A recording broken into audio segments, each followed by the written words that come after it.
अक्षरों की खोज के साथ एक नए युग की शुरुआत हुई। जब अक्षरों का खोज हुआ तो इंसान में एक नए युग की शुरुआत हुई। थोड़ा सा इंसान विकसित करने लगा।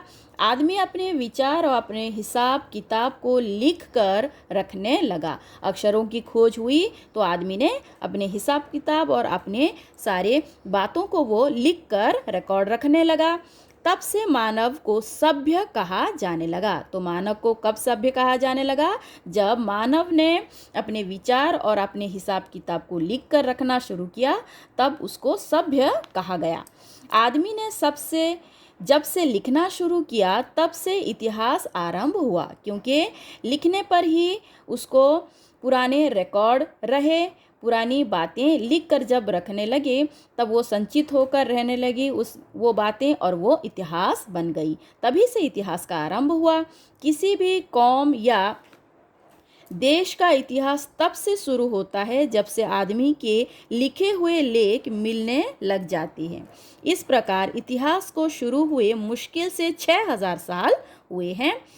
उसके पहले के काल को प्रागैतिहासिक काल कहा जाता है, यानी इतिहास के पहले का काल कहा जाता है।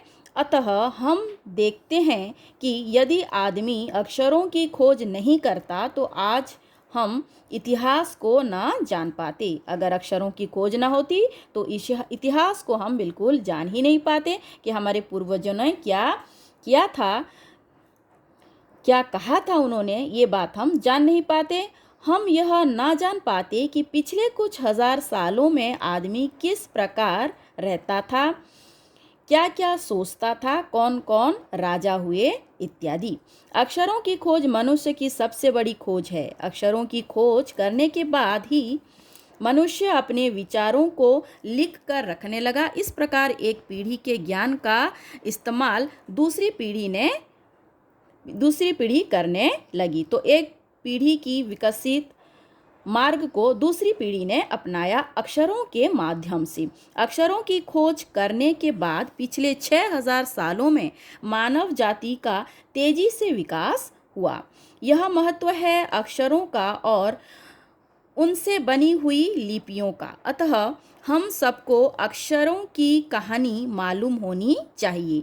आज जिन अक्षरों को हम पढ़ते या लिखते हैं वे कब बनाए गए, कहाँ बने और किसने बनाई, यह जानना ज़रूरी है भी।